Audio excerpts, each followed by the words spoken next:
Okay, so set up lang po natin, teachers. Okay.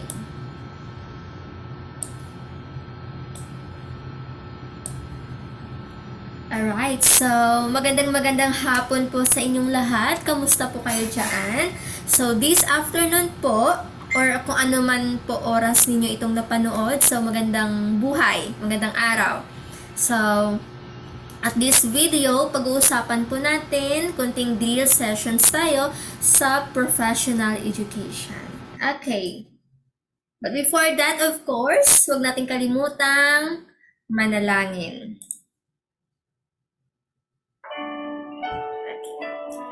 Dear Heavenly Father, thank you for this day.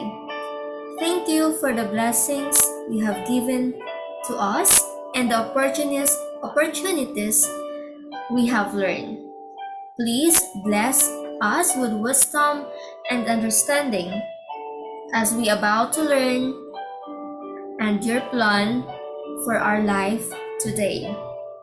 In Jesus' name, Amen. Okay, so Amen. And papasa na sa board exam. So, handang-handa na kayo, teachers? Wag na natin tong patagalin. And let's go. Number 1 question. Okay. Handa ko lang yung aking pen. In case. Okay, number 1. After a lesson on the atom, the students were asked to work on a physical atom model to determine what to learn. For which group of students is building an atom model intended? Okay, so pagkatapos daw ng klase, yung mga students ay asked to work on a physical model. So kapag ganun, ano yung type ng intelligent na magiging present sa kanila? Okay, it's letter A. Letter A kaya, interpersonally. Letter B kaya, kinesthetically. Or letter C, mathematically. Or baka naman letter D, linguistically intelligent. So what's your answer? Okay, first, I want you to point out your clue. Ano po ba yung clue dyan na ginamit nyo? For me, the clue there is, of course, to work. To work on a physical atom model. So, the correct answer is letter B. Kinesthetically intelligent. O bakit po ba kinesthetically? Okay, let's go to the rationale. Bodily kinesthetic intelligence is the capacity to manipulate objects. Take note ha, manipulate. So kapag kayo ay nag-manipulate ng isang bagay, nag-work din po kayo. So yun po. And use a variety of physical skills. So hindi ka lang dyan nakikinig, hindi ka lang dyan nagwa-watch, kundi ikaw ay learning by doing. So ginagawa mo ang isang bagay. This intelligence also involves a sense of timing and the perfection of skills through mind-body union. So, hindi lang mind, kundi pati na rin yung katawan mo. Like for example, yung mga atleta natin, di ba? Involved talaga yung body nila. Yung mga dancers, surgeons, craft, and even people exhibit well-developed bodily kinesthetic intelligence. So, yun po ang ating bodily kinesthetic intelligence. So, dito sa baba, also, same lang po yung explanation niya dito. And I also have the examples. Okay. So, examples. Learning through drama. Okay. In history class, students who struggle with reading long historical accounts may learn better through creating a play, recreating history. Okay, so isa daw na history class, yung mga bata ay nahihirapan daw when it comes to reading. So yung gagawin ni teacher, of course, ay mag-play sila like drama play. So involved doon yung kinesthetic or bodily kinesthetic intelligence ng mga bata. So take note teachers na may mga bata talaga na not good in reading, not good in language. So mas good sila sa paggawa ng isang bagay, sa mga kinesthetics, sa involve ang kanilang katawan. Yun po, like mga dancers. Okay. So, take note that it is play-based learning. So, may mga ganun talaga. Even teachers, hindi lang mga students. Tayong mga teachers, minsan mas nagli-learn tayo when we are doing, di ba? Like ako, nagsasalita ako ngayon, talagang may kumpas-kumpas na mga kamay. So, yun po talaga yung intelligent mo bilang tao. So, hindi ka lang nagsasalita, of course, you are doing with kumpas ng mga kamay. So, yun po. Okay, let's go with some option. Yung letter A kanina, yung interpersonally intelligent, di ba? Isa din yan sa intelligent ni Howard Gardner. So, kapag sinabi nating interpersonal intelligent, ano naman po ito? Interpersonal intelligence is the ability to understand and interact effectively with others. Sa madaling salita po, kapag ikaw ay isang bata or estudyante na may interpersonal intelligence, marunong kang makihalubilo sa ibang mga students. So, you are social, ano ba yung tawag doon? Social learner, ganon. Marunong kang makihalubilo. So, parang playful ka na bata.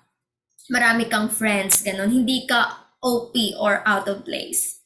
So, it involves effective verbal and non-verbal communication, the ability to note distinctions among others, sensitivity to the moods and temperaments of others, and the ability to entertain multiple perspectives. So, ang kagandahan kasi sa interpersonal intelligence, kapag may ganito kang intelligent, marami kang friends, marunong ka makipag talk sa ibang tao, makapag-socialize nga po yung sabi nila. So, yun po yung interpersonal intelligent. What about yung letter C kanina? Mathematically intelligent.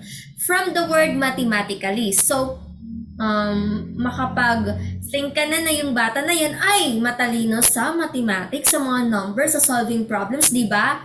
Alright, tama. Okay. Sa mathematically intelligent po,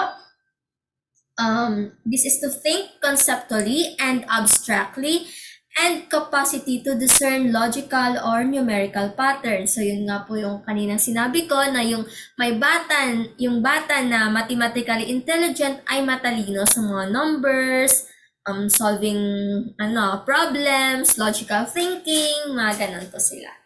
So, for example, yung mga mahilig mag-experiments, yung mga engineers natin, yung accountants, yung mga sila po yung mga hihilig sa numbers. So, mga English majors, talagang yung mga numbers talaga ay sumasayaw para sa amin. Joke lang po. Okay. So, okay, ito po yung pangkalahatan na intelligence ni Howard Gardner. So, we have 9. Dito po is 8 lang. Yung naturalist, number 1, spatial, musical, logical reasoning, also math, interpersonal, bodily kinesthetic, yung sagot natin kanina, linguistics, intrapersonal. Okay, yung isang nadagdag po ay existentialist. So kapag sinabi naman natin existentialist, ikaw ay may choice or the freedom. So kung ikaw ay isang existentialist na tao, parang magtatanong ka sa sarili mo, ay ano yung role ko dito sa mundo na to? Parang ganun po siya. So ano yung role mo? Ano yung reason mo kung bakit ka nandito? Parang existentialist. So why do you exist here? For what reason? So ganun po. Okay, again, yung 9 intelligence po natin kay Howard Gardner. So lumalabas po yan, pakitandaan at pakitake down notes po teachers. Now, let's move on with number 2 questions. Okay. Number 2, I want to use a diagram to compare the traditional and authentic modes of assessment. Which one is most fit? Okay, yung clue ko dyan is compare. Comparing, my comparison. Is it letter A, affinity diagram? Letter B, tree diagram. Letter C, Venn diagram. Letter D, fishbone diagram. Okay. Kung sa akin po, may personal perception sa question, yung familiar lang po talaga ako sa option is yung letter C and letter D. Yung affinity, hindi ko po yan alam. Yung tree diagram, hindi ko rin po yan alam. So, parang yung talagang nag-outlook lang sa akin is yung letter C and letter D. But, the correct answer sa tanong na ito ay, when we say comparison, anong diagram na ginagamit natin? Letter C. Yes, very good, teachers. Comparison is Venn diagram. Now, let's go further with this diagram. Ano po ba ito? Ano po ba yung look nito? Okay, this is one. A Venn diagram uses overlapping circles. Tandaan po natin, may mga circles po yan or other shapes to illustrate the logical relationships between two or more set of items. Often, they serve to graphically organize things, highlighting how the items are similar and different. So, kapag tinanong sa board exam, may comparison. Ano yung similarities and differences nila? Anong diagram ang gagamitin natin? Be careful. Ang gagamitin natin ay Venn diagram. Comparison of two things. Okay, ito po yung itsura ng Venn diagram. So, nakikita po ninyo may dalawang circles dyan. Okay, so kapag dito, sa area na ito ay tomato. Andito naman is apple. Okay, ito yung pagkakaiba nila or tinatawag nating differences. At yung dito naman sa center is yung similarities ng dalawang prutas or fruits. Okay, yung similarities dito at dito naman yung pagkakaiba nila or kanilang differences. Alright, kapag comparison, anong diagram? Venn diagram. Now, let's move on to other option. Ano ba yung affinity diagram? Ito na kanina yung letter A. Okay, wait lang. Okay, yung affinity diagram naman, organizes a large number of ideas into their natural relationships. It is the organized output from a brainstorming session. It is used to generate, organize, and consolidate information related to a product, process, complex issue, or problem. So, sa madaling salita, kapag sinabi naman nating affinity diagram, yung malalaking ideas ay ino-organize nila into a natural relationships. Alright. So, dito, nag-organize ka, nag-generate ka, nagko-consolidate ka ng mga informations. So, halimbawa nito is this one. As you can see, sa ganitong diagram, merong theme na challenges in production. So, mas makikita mo dito yung staff, yung mga distribution nila, yung quality, or yung capacity. So, parang big information siya na ino-organize into a natural relationships or into a simpler form para mas maintindihan. Yun po yung affinity diagram natin. Alright. Next, yung tree diagram naman natin. Okay. So, sa tree diagram, ano ba yan? Kahoy? O, parang kahoy nga po, teachers. Okay. A tree diagram is a new management planning tool that depicts the hierarchy of tasks and subtasks needed to complete an objective. The tree diagram starts with one item that branches into two or more, each of which branch into two or more, and so on and so forth. Okay. So, tingnan nyo yung yung kahoy. Pag natingnan nyo na yung kahoy, tingnan nyo yung mga sanga-sanga niya. Di ba? Yung isang sanga niya, dumadami yan. So, ganyan din sa ating tree diagram. Nag-uumpisa siya muna sa isa, and then, magkakaroon siya ng mga sanga-sanga, and so on and so forth, hanggang sa tapos na yung task na sa diagram na ito. So, like this one example, ito. Meron munang colors, red, white, brown. Okay, tatlong colors muna siya. And then, nagkaroon siya ng mga sanga-sanga dyan. Yung mga second pick na naman, red, white, brown. Okay. And then, yung outcome nila, ano ba? Red, white. So, yun po. Yung tree diagram. And of course, hindi mapapahuli ang inyong fishbone diagram. Okay, yung fishbone diagram naman po is a visual way to look at cause and effect. Okay, lumalabas din po yung fishbone diagram, hindi po ba?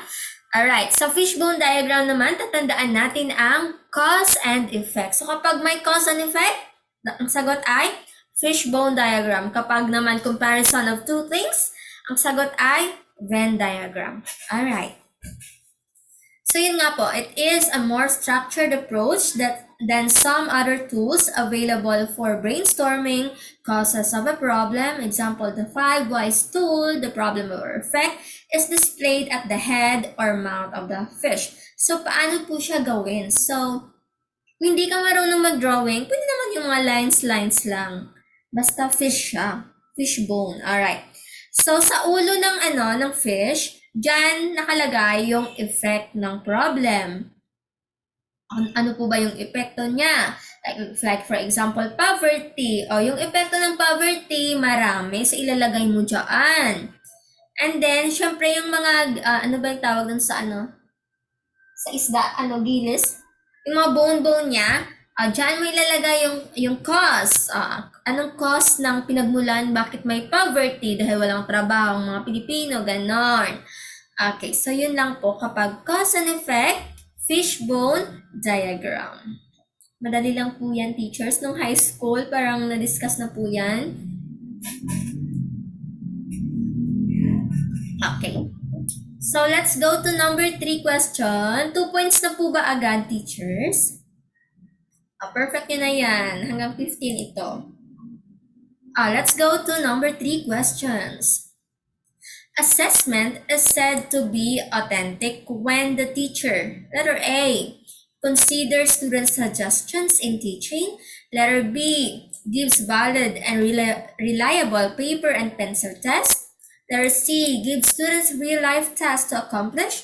Letter D, includes parents in the determination of assessment procedures. Sabi nga po nila, teachers, kapag sa Prof Ed, yung tanong, huwag mong problemahin. So, kung ano lang yung tinatanong sa question, yun lang yung bigyan mo ng attention. Okay, so sa number 3, assessment is said to be authentic. Yung clue ko dito is, of course, the word authentic. When we say authentic, meaning genuine, meaning makatotohanan. Alright. So, kapag makatotohanan, hahanap ako dyan sa options.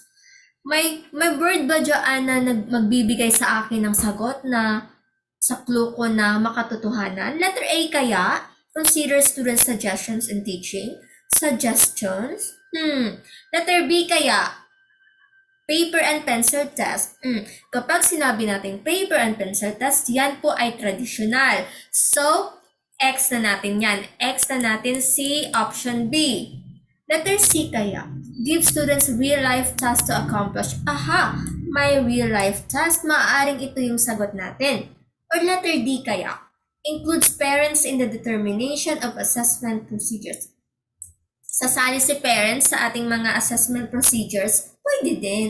Okay, so ano yung magiging sagot natin sa authentic? Real-life task accomplishment. Okay, very good. Letter C, palakpakan nyo naman yung mga sarili, teachers. Very good. Okay. So, authentic assessment is a form of assessment in which students are asked to perform real-world tasks that demonstrate meaningful application of essential knowledge and skills. So, yung ating mga authentic assessment, mostly yan ginagamit nowadays kasi ngayon talagang OBE na tayo, talagang makatotohanan na tayo, talagang 21st century skills na yung mga ginagamit natin. Unlike before na yung type of curriculum ng ating education ay traditional pa lang, more on paper and pencil test, more on teacher-centered. So parang hindi nagiging meaningful yung learnings ng ating mga students. So yun po ang ating authentic assessment, real-world task or real-world application. So alam na alam, papasa sa board exam. Alright, so let's move on to number 4. Number 4 question. A computer-assisted instruction is an offshoot of the theory of, sino daw yung sa CAI ba yun? CAI, Computer-Assisted Instruction. Sino ba yun? Letter A, Piaget. Letter B, Skinner. Okay. The correct answer is, of course, letter B kay Skinner. BF Skinner. Kapag nakalimutan mo yung first name ni Skinner, alalahanin mo lang yung boyfriend. BF Skinner. Boyfriend mo si Skinner. Yon. Sa kanya po yung computed assisted instruction. Alright, ito na po yung rationale natin. Computer-assisted or aided instruction is instruction or remediation presented on computer. Kaya nga po siya tinawag na computer-assisted instruction kasi pinipresent siya sa computer. Alright, so these tools improve instructional qualities. CAIs were also known as CBTs. Tinatawag din po siyang CBTs or computer-based training when they were used to train individual for vocations. Alright, sa mga vocational courses natin, yun nga po siya, gumagamit tayo ng computers to train our vocational teachers or students. So much influenced by theories of behaviorism in 1954 at the University of Petersburg, psychologist B.F. Skinner demonstrated a teaching machine for reinforcing, not just teaching, spelling, and arithmetic with a machine. So, yun nga po, si B.F. Skinner ay nag-demonstrate ng teaching machine na tinatawag niyang reinforcing. In addition, as reinforcement, users may also access to auditory material, listen to passage as often as necessary, and transcribe it. So, yun po, kapag computer-assisted instruction, si B.F. Skinner lang po dyan ang ating sagot. Alright. What about yung letter A kanina, si Jean Piaget? Ano naman po yung kilala sa kanya? Okay. Piaget proposed 4 major stages of cognitive development. So, may apat siya na stages na binigay sa atin. Ano po ba yon? Number 1, sensory motor intelligence. Number 2, pre-operational thinking. 3, concrete operational thinking. At yung pang-apat is formal operational thinking. So, kapag TTL family members ka, yung mga iba dito is napadrills ko na at nagbigay na rin po ako ng rationale sa ganitong question. So, basta po yung kay Piaget ay 4 na stages din sa kanya. Sensory motor intelligence, pre-operational thinking, concrete operational thinking, and yung last is formal operational thinking. Alright. Papasa sa board exam. So, ito po siya. Ilalabas ka na. Alright, ito nga po siya. Kapag sinabi nating sensory motor, yung age dyan is 0 to 2 years old. So, very baby pa, very infant pa yung bata dyan. Sensory motor, 0 to 2 years old. Kapag sinabi nating sensory motor, ano po bang nangyayari sa ganitong stage, teachers? Coordination of senses with motor responses, sensory curiosity about the world. So, dyan pala nadidevelop ng mga bata yung mga senses nila, yung mga nangyayari sa surroundings nila. Language used for demands and catalog, object permanence is developed. So, dyan po sa sensory stage na yan, bali, nagde-demand po yung nanay sa mga bata o nade-develop po dyan yung language ability ng isang child. And object permanence ay dyan po na-involve yung object permanence natin. Alright. Sa pre-operational stage naman is the age is 2 to 7 years old. So medyo malaki na yung bata dyan. Ano naman yung involved dyan? Symbolic thinking use the proper syntax and grammar to express concepts. O parang marunong na sila mag-think, mag-criticize, mag-use ng proper syntax, and of course grammar. Okay.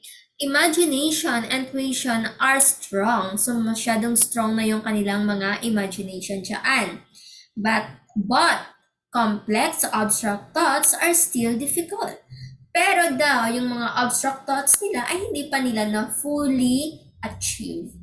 Conservation is developed. So, dyan, conservation ay nadidevelop dyan sa stage na yan. Pre-operational stage.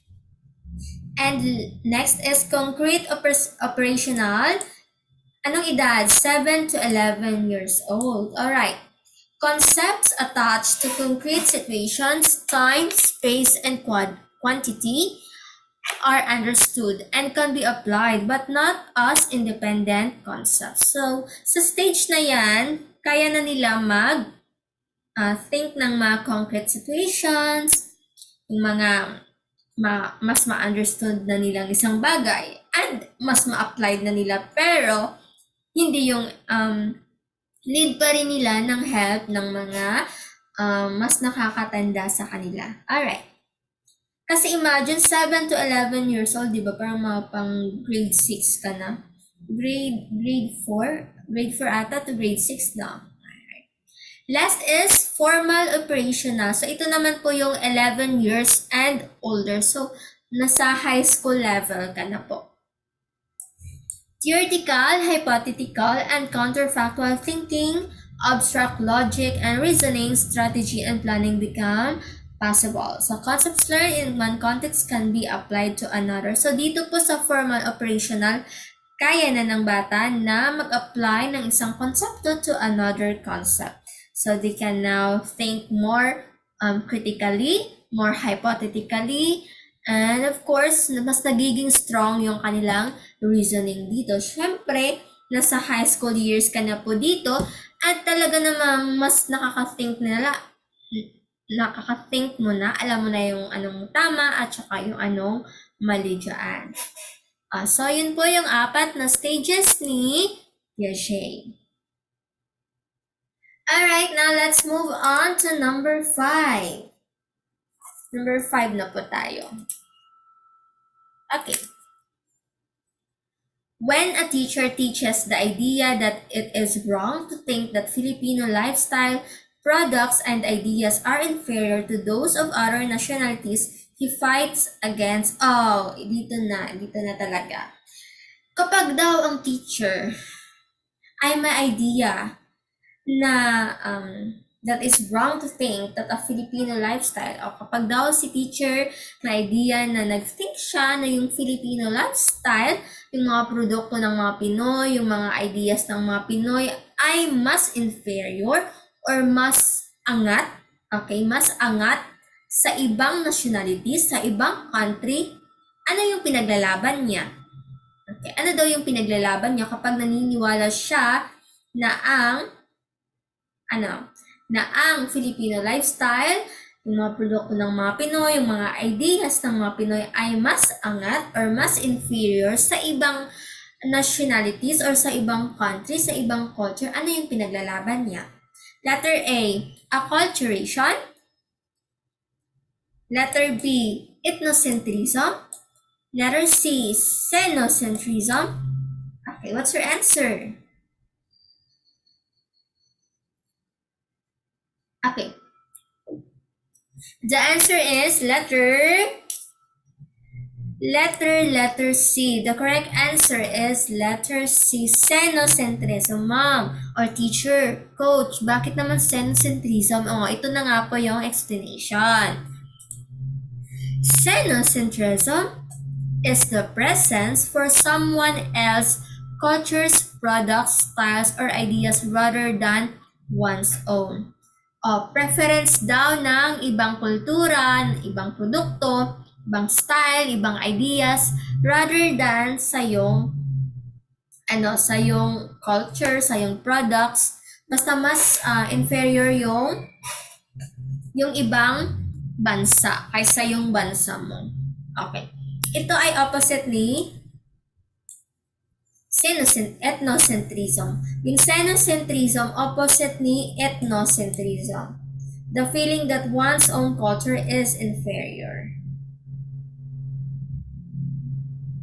Glorifying other cultures more than your local or ethnic one. Mas gino-glorify mo yung ibang produkto kaysa sa sarili mong produkto.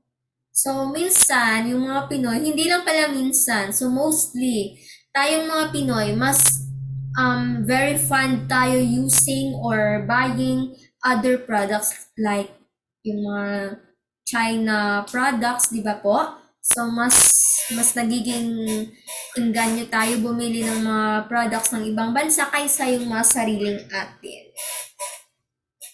Kasi nga po, mura. Yun. Xenocentrism. Yung letter A kanina, acculturation. So, dito, may tinatawag kasi tayong acculturation tsaka inculturation. So, unahin po natin yung acculturation. Isusunod natin si acculturation. Inculturation, kapag sinabing inculturation, inside the culture. Mahirap magsulat. Okay, kapag inculturation, inside. Inculturation, inside. Alright. Refers to the process of learning and internalizing their cultures, values, norms, beliefs, and behaviors. So, basta, kapag sinabing inculturation, yung culture mo po mismo. Example, raised in the missionary faith, a young girl is instilled with traditional Christian values and beliefs. So, yung bata daw ay pinalaki sa isang missionary faith o naniniwala siya doon sa mga misyonaryo. Siyempre, yung values na i-instilled sa kanya ay ang pagiging Christian or ang pagiging Romano-Katoliko. Yun din yung mga paniniwala niya and values. So, kasi doon siya lumaki. So, ganun yun. Pag laki niya, she will instill those values and belief. Kasi nga po, kapag inculturation, inside. What about acculturation? Acculturation meaning outer or outside. It takes time talaga ako nagsusulat dito. Acculturation, outer or outside. Definition. The process of cultural exchange when people from different cultures come into sustained contact. So, dito naman yun yung exchange of other cultures. So, minamind mo po dito yung ibang kultura na natin. Like, for example, a woman from Mexico moves to the United States and learns English to communicate with her new neighbors. Alright, so syempre, dahil ikaw ay dahil ikaw ay tumira sa ibang bansa, yung Mexico woman ay tumira sa United States, of course, she needs to learn the language of English people there para makipag-communicate. So, yan po ay acculturation. So, she needs to learn and to adopt the lifestyle, the values, the belief of English people para po makipag-communicate sa lugar na kanyang where she lives right now. So, halimbawa, another halimbawa, ako, inculturation. Dito ako sa Pilipinas. Of course,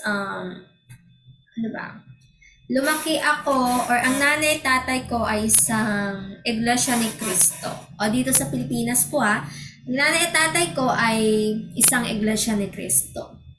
So, pero yung mga classmate ko naman ay mostly Romano-Katoliko. So, paglaki ko, syempre, tinuruan ako ng nanay at tatay ko yung mga belief at paniniwala, yung values ng Iglesia ni Cristo. So, paglaki ko, magiging Iglesia ni Cristo din ako. Yun po yung inculturation. So, inside my culture. So, yung culture po namin ay Iglesia ni Cristo. Yun din po paglaki ko. Magiging Iglesia ni Cristo din po ako. Yun po, inculturation. Sa acculturation naman, yung nanay tatay ko, Iglesia ni Cristo nga po, parang, ano ba, parang they teaches me the values, the belief of Iglesia ni Cristo people. Pero yung mga kaklase ko sa aming paaralan ay iba-ibang religion. So, doon, for example, hindi na ako nakatira sa amin, doon na ako sa school namin. Doon na ako. So, I will adopt on what values and belief yung mga kaklase ko or yung teachers ko. Like, Romano Katoliko na sila. So, yun po yung i-adapt ko para makipag-communicate kasi sa paaralan namin, dapat ganito yung religion mo.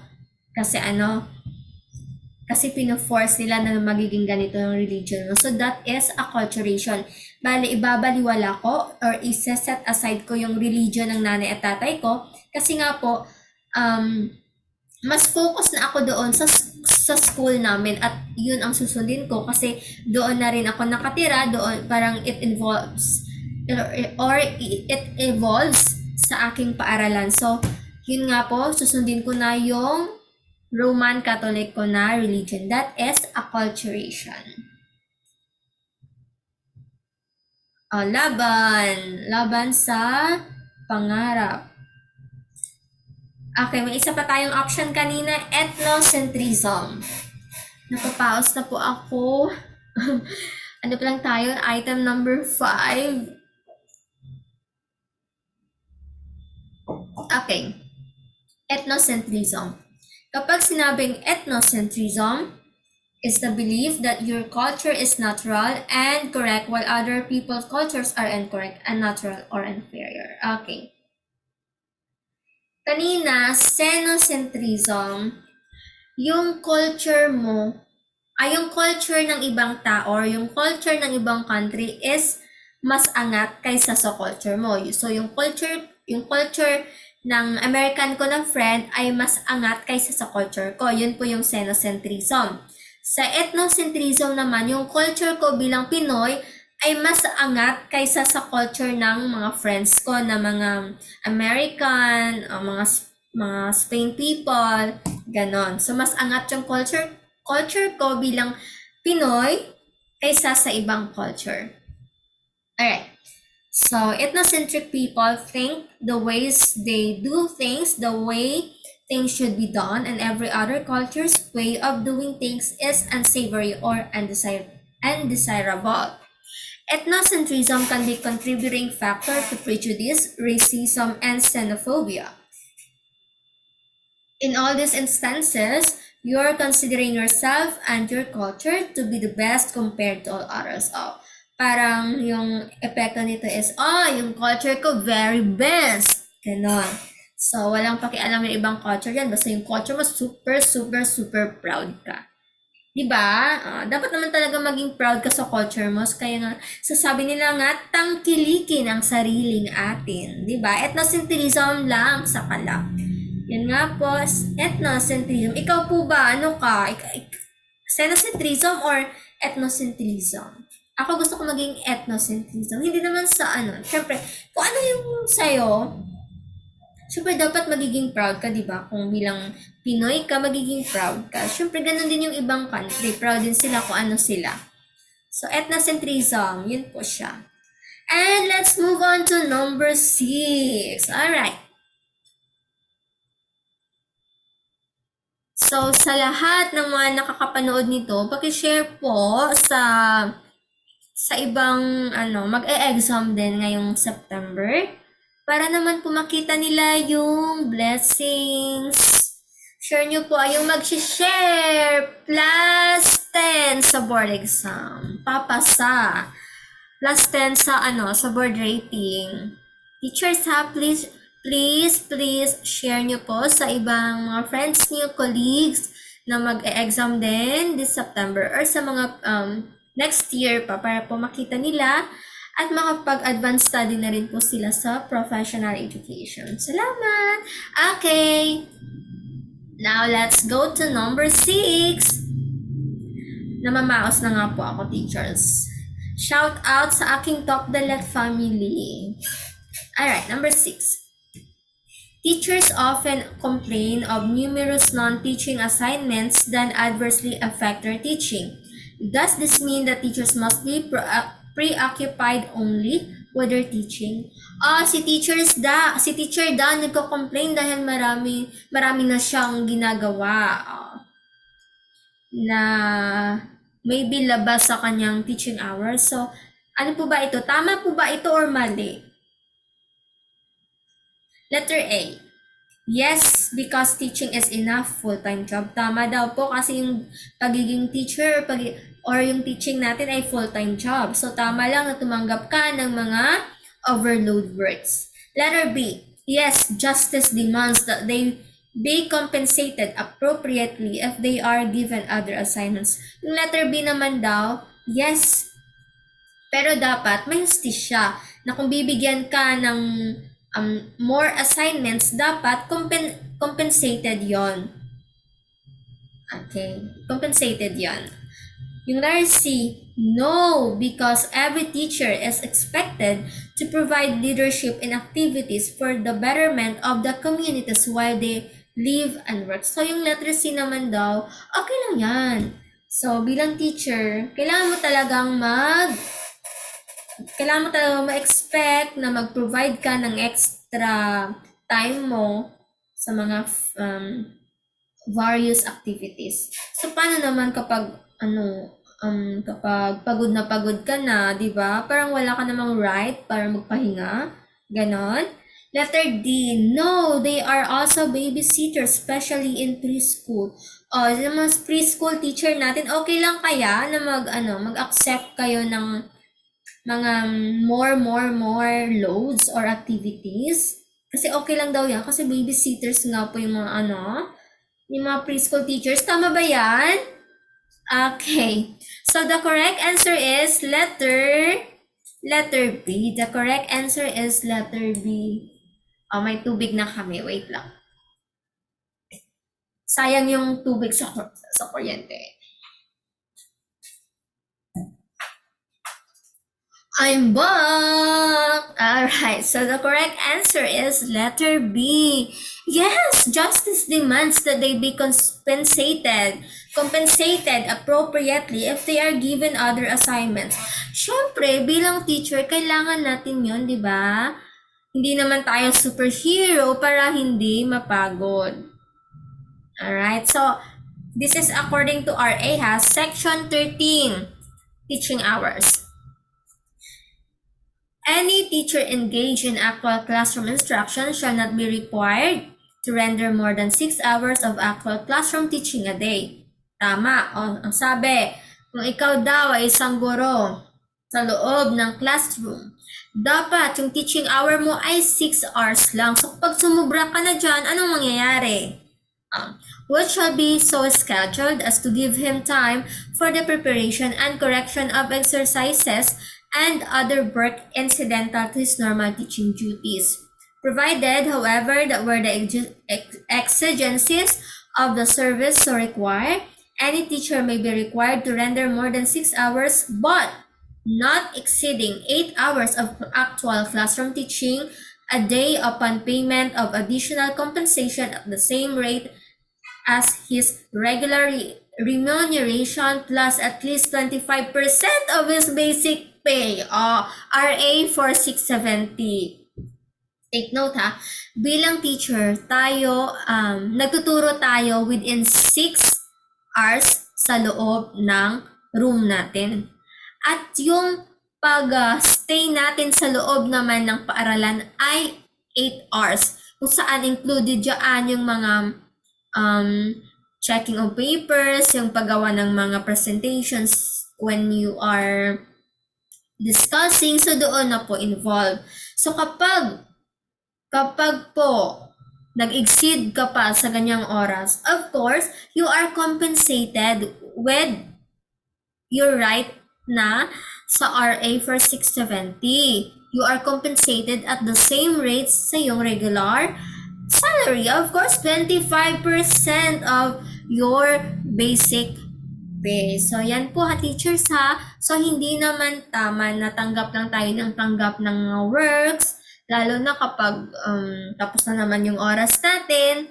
So, kailangan talaga is may ano siya, compensated siya sa atin. May bayad siya. So, hindi naman yun sa pagiging, alam mo na, ganon.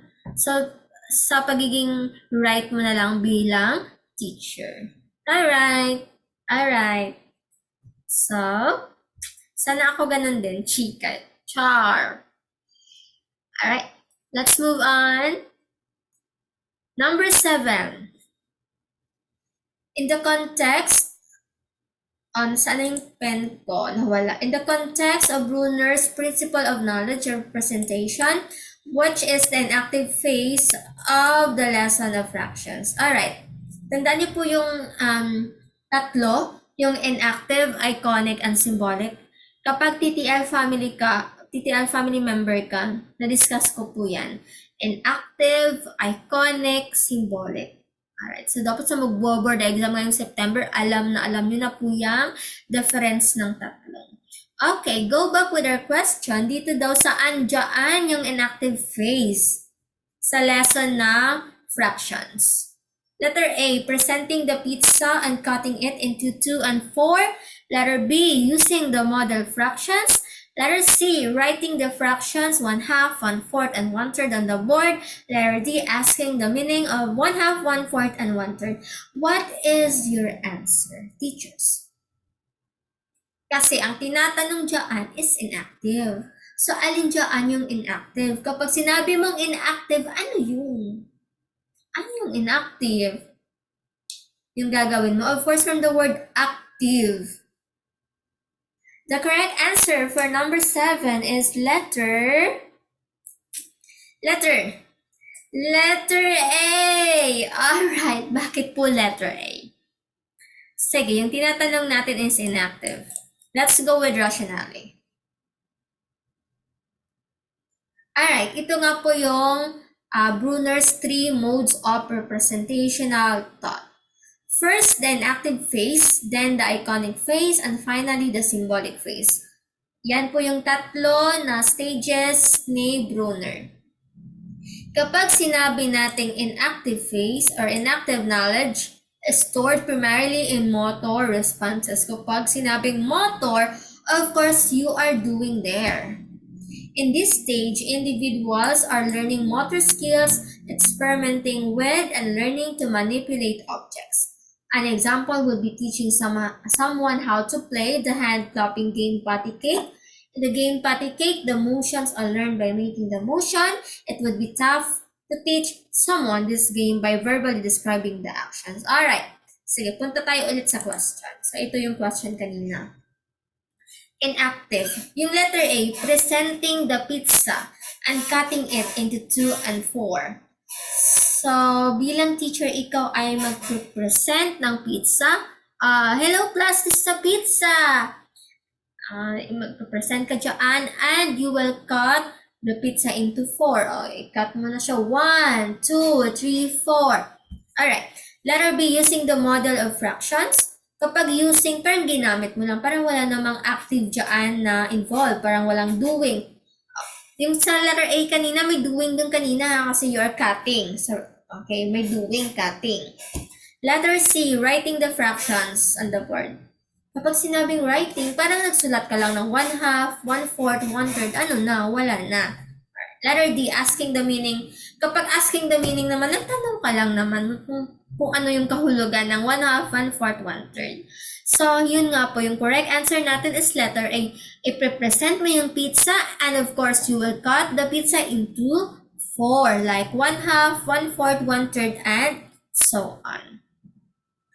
Okay, yan po yung inactive natin ha. Kapag sinabi po nating iconic, yung pangalawa na stage ni Brunner, iconic, from the word icon. Kapag may icon, may images, may picture. So, icon, pictures.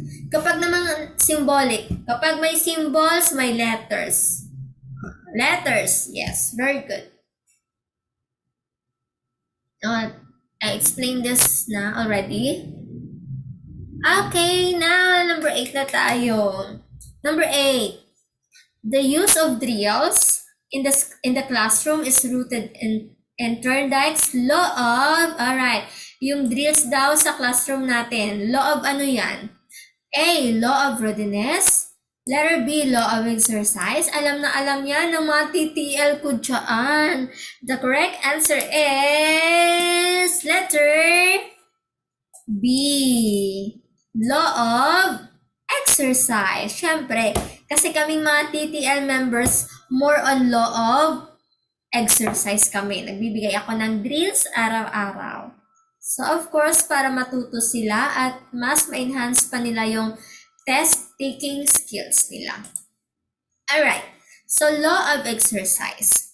This means that drill or practice helps increase learning efficiency and durability, and according to Thorndike's SR or stimulus response bond theory, the connection are strengthened with trial or practice. So, huwag nyo pong nilalang yung drills natin, teachers. Kasi yung drills natin ay napaka-efficient, napaka-durable, napaka-effective, at talagang napaka-effective siya when it comes to board exam. Kaya mas maraming nakakapasa na self-review lang kasi self-review lang sila. They are more on drills, law of exercise kaysa sa mga nag-review center. Yes, yung mga nag-review center nga po ay nag-e-exam din, but more on explanations. So, syempre, kapag ikaw ay nag-drills, of course, sasamahan mo na rin ng explanations para mas maintindihan nyo. Okay, so, yun lang po based on my personal experience. Law of exercise, drills. Paano yung law of readiness? From the word readiness, ready. Ready ka na ba? Parang ganun lang yon. Alright, law of readiness, individuals learn best when they are physically, mentally, and emotionally ready to learn, and they do not learn well if they see no reason for learning. So, kung ikaw, isang teacher, at yung tinuturuan mo ay grade 1. Ikaw ay isang teacher at tinuturuan mo ay isang grade 1 at yung klase nyo ay about sa volleyball. What do you expect bilang teacher? Kaya nila yon? Demonstrate? Of course, hindi. Kasi yung tinuturuan mo is mga bata. So, yung mga bata na yan, gusto lang nila yung maglaro. Hindi nila kaya paano i-execute o i-demonstrate yung tamang paggamit ng bola sa pag-volleyball. So, wala silang readiness doon. So, dapat yung mga bata, dapat nakaayon sa kanilang edad at dapat ready sila na matuto. Kasi when they are not ready nga, wala nga po silang enjoyment sa iyong klase. So, it will be boring. Kasi they are not ready. Diba? Diba, teachers? Kaya nga, bago tayo mag-uumpisa sa ating mga discussion, di ba tinatanong natin sila, are you ready for today's discussion? Ayun. Kapag ready, boom, ganun na. Kapag hindi ready, mag-play ka muna, di ba? So, yun po ang ating law of readiness and law of exercise.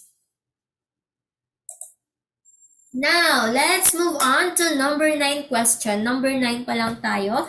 Marami pa tayong items na dapat sagutan. Okay. Number 9. For city-bred students or bred students to think that their culture is better than those from the province is a concrete example of, yung mga city ng mga estudyante dyan, naniniwala sila na yung culture nila ay mas angat kaysa sa mga culture ng nasa probinsya. Ano yun? Explanation na ganon. Letter A, ethical relativism. Letter B, cultural relativism. Letter C, ethnocentrism. Letter D, xenocentrism. So, kanina na-discuss ko po ito. Kapag sinabi mo na yung culture mo ay mas angat kaysa sa culture ng ibang tao, ano yun? The correct answer is, yung pagpipilian po natin dito is between letter C and letter D. Okay. ethnocentrism, and xenocentrism. What's your answer? The correct answer is letter C. Ethnocentrism. Sa ethnocentrism, ikaw ay naniniwala na yung culture mo ay mas angat, mas powerful, mas famous, mas maganda kaysa sa ibang kultura. Yan yung mga estudyante na nasa city. Mas naniniwala sila na yung culture nila ay mas better kaysa yung culture ng mga estudyante na nasa probinsya. Yon. Balik na rin natin yung yung question. Paano naman kapag yung student na yan ay naniniwala na yung culture ng nasa probinsya or nasa province ay mas better kaysa yung mga yung mga nasa city or yung culture nila? Yan po ay xenocentrism. Kapag baliktad naman, kapag sinabing yung culture naman ng ibang tao ay mas better kaysa sa culture mo. Okay. Namamaos na ako. Okay, number 9, letter C.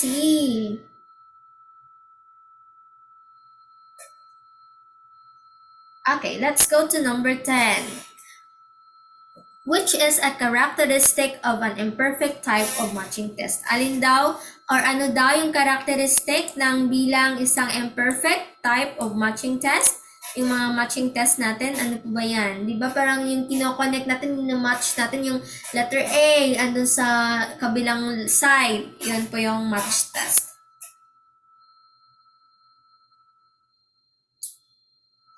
Alright, letter A.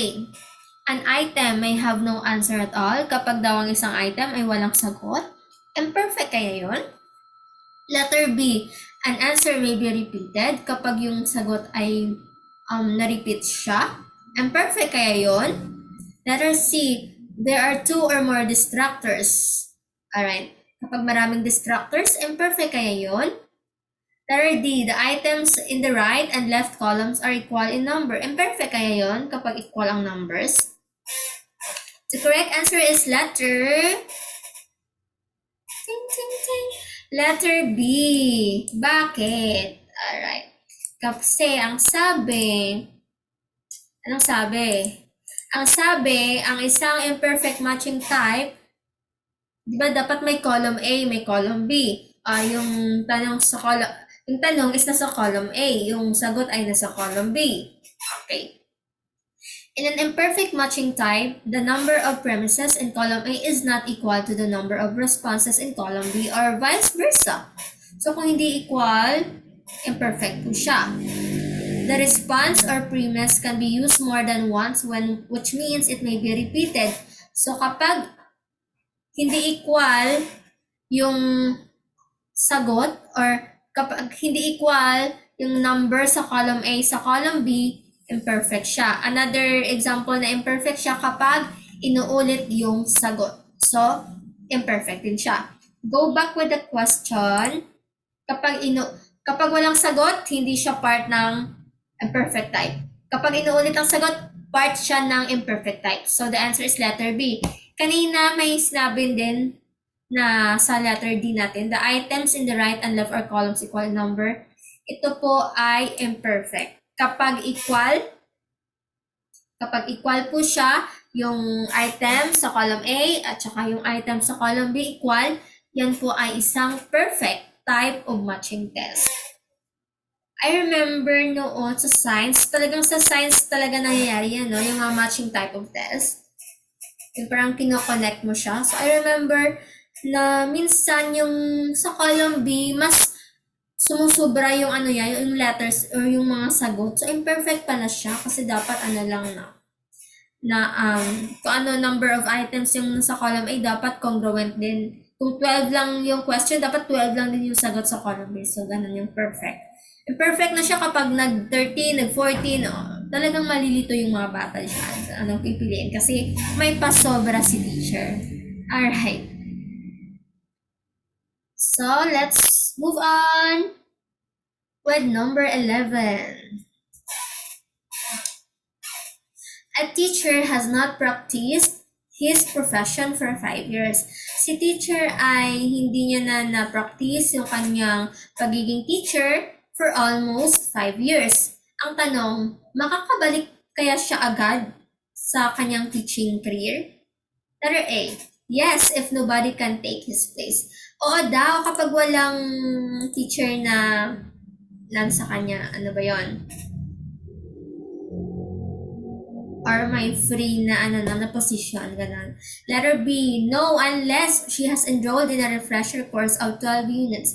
So sa letter B, hindi daw, kailangan niya munang mag-enroll ng 12 course of units. C, no. D, yes. Alright.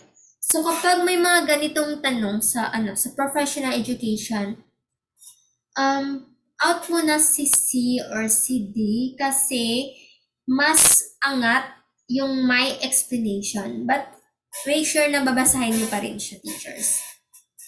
So, the answer is letter B. No, unless she has enrolled in a refresher course of 12 units. So, kapag 5 years na hindi ka na nagtuturo and gusto mo ulit magturo, kailangan mo munang mag-enroll ng 12 units. At yun ay dahil sa RA 9293 na nagsasabi, professional teachers who have not practiced their profession for the past 5 years shall take at least 12 education courses with at least 6 pedagogy units and 6 context courses or the equivalent training, and one are to be chosen from a list of courses to be provided by the Board of the Department of Education before they can practice their profession in the country. So yun po, kapag ikaw isang teacher at hindi ka nagturo within past 5 years and may bala ka na magturo ulit, kailangan mo ulit kumuha or mag-enroll ng 12 units. So that's according with RA 9290. I don't know with other country kung same scenario sila sa atin, pero when it comes to Philippines talaga, parang very tight yung rules natin bilang teachers. And hindi natin makakailan na more of our teachers here in the Philippines ay nag-abroad na. Doon na sila masaya. Alright. Okay, let's go to number 12. Alright. How does the humanities of the teacher best describe when he is interested and enthusiastic about teaching? O, kapag ikaw ay isang teacher at enthusiastic ka and interested ka sa, of course, teaching. Teaching. Letter A, responsiveness. Letter B, perceptiveness. Letter C, knowledge. Letter D, sensitivity. How does the humanness of the teacher best describe when he is interested and enthusiastic about teaching? The correct answer is letter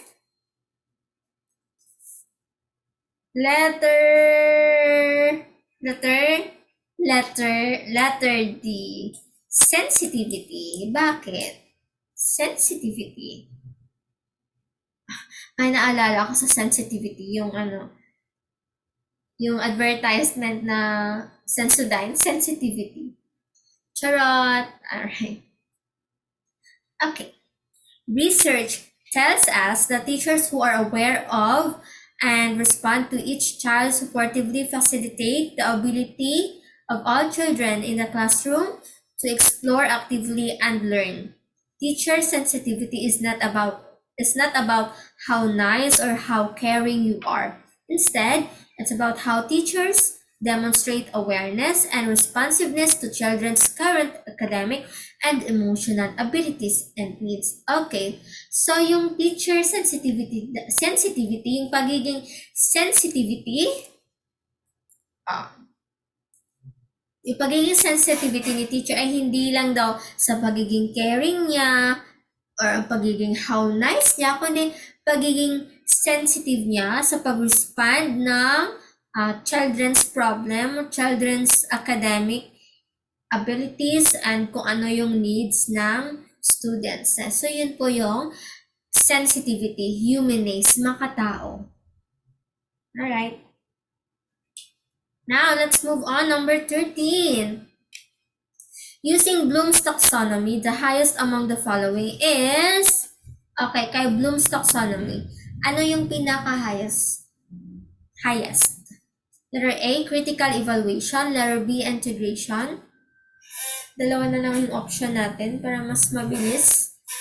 Mas mabilis nyo matandaan. Okay, what's the correct answer with number 13? Kay Bloom's taxonomy, magre-revise na tayo dyan. The correct answer is is it critical evaluation? Or is it integration? Letter B, integration. Bakit naman po integration, teachers? Ang tamang sagot natin dyan. Ito na nga po yung explanation. Okay. Bloom's taxonomy, particularly the revised taxonomy, is one of the framework applied by the K-12. Tama. And it's the highest is the create level. So, yung highest po na yan ay creation na. Which is, under na siya ng integration. Creation, under na siya ng integration. Kaya yung sagot natin kanina is letter B. Ang highest kay Bloom's taxonomy ay integration. Ito po siya. During 1956, ito yung old taxonomy, which is start with knowledge, comprehension, application, analysis, synthesis, evaluation. So kung makikita natin dito ng 1956, yung pinakababa is knowledge. And yung pinakamataas is evaluation. When we say evaluation, diyan nagmumula yung mga judgment. Noong 2001, ito na yung revised taxonomy natin. Magsisimula na siya sa remembering, hindi na knowledge. Remembering na yung pinaka-baba niya. And yung pinakamataas niya naman is creation or create. And dito na under ni create yung, yung integration. Dito na yung integration. Okay, mahirapan tayo sa pagsuot. Basta ito na yung integration. Create, integration. So, yan po yung 1956 and 2001 na taxonomy. Next, number 14. Which statement applies correctly to Edgar Dale's cone of experience? Okay, kay Edgar Dale cone of experience, hindi naman po talaga nawawala yan sa ating board exam. Letter A. The farther you are from the base, the more direct the learning experience becomes. Meaning, yung kung malayo ka daw sa pinakababa, mas direct yung learning experience mo.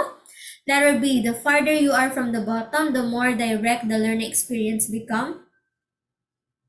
Yung letter A pala, yung kung malayo ka sa pinakatuktok, yung pinakataas ng cone of experience na mas direct yung experience. Yung letter B, kung malayo ka naman sa pinakababa, mas direct yung experience mo. Letter C, the closer you are to the base, the more indirect the learning experience becomes. Ito naman daw, kung gaano ka ka-close sa pinakataas, yun naman po yung pinaka-indirect. Letter D, the closer you are to the base, the more direct the learning experience becomes. Okay, kung closer ka daw sa pinakataas, mas direct yung learning experience mo. What's your answer? Siyempre, according to Edgar Dale cone of experience, yung pinakababa is yun yung pinaka-direct ng learning experience natin. Yung pinakababa is yun yung pinaka-direct ng learning experience natin. So the correct answer is...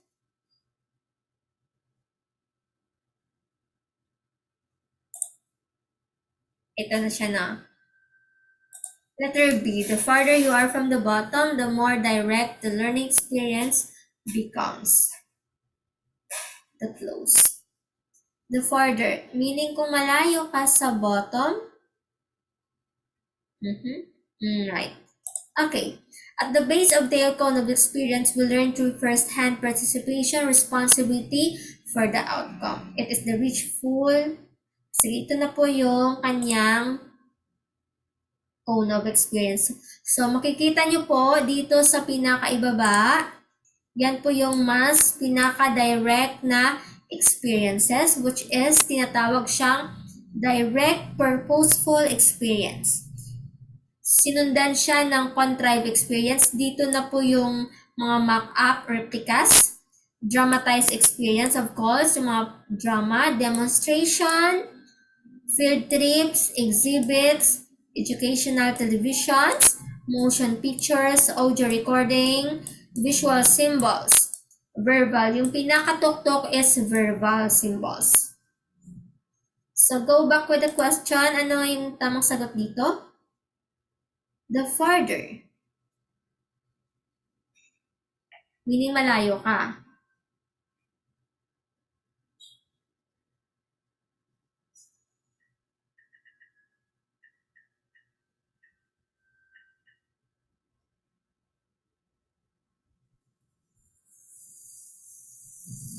The base.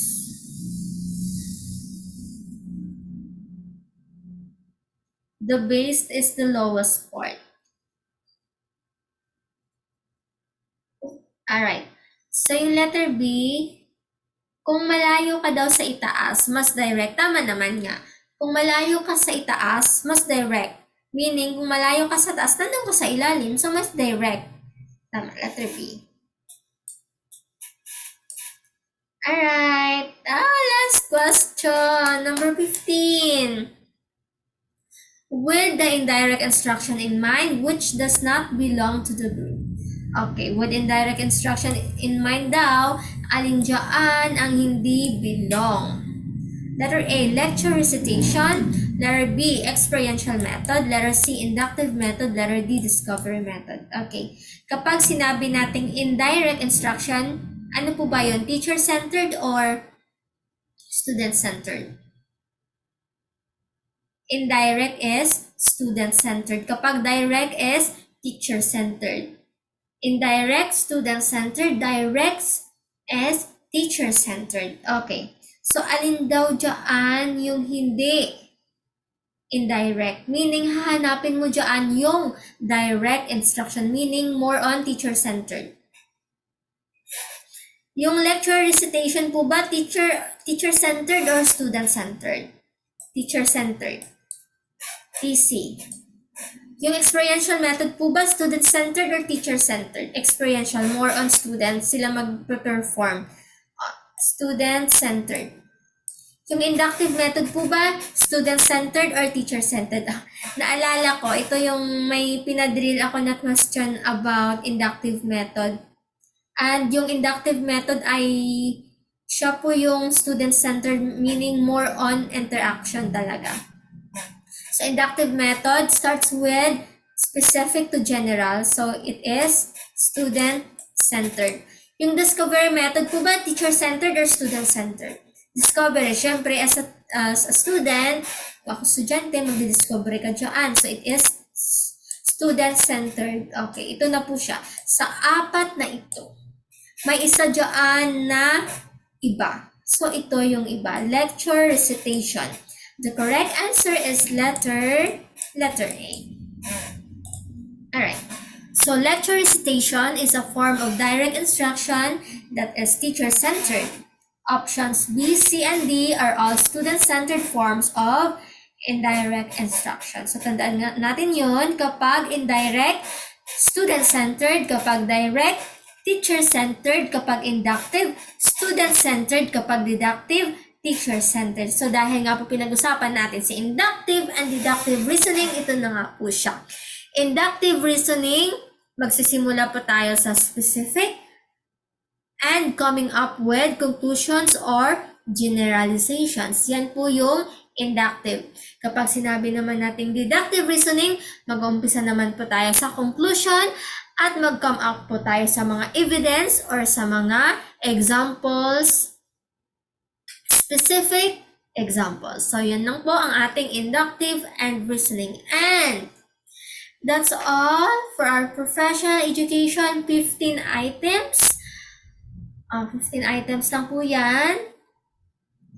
And I just want to say goodbye na. Tapos na po tayo. Maraming salamat, teachers, sa uulitin at sa next videos po natin. Don't forget po na mag-watch po kayo and share this video sa mga friends niyo or colleagues niyo na mag-e-exam din po this September. So, namamaos na ako.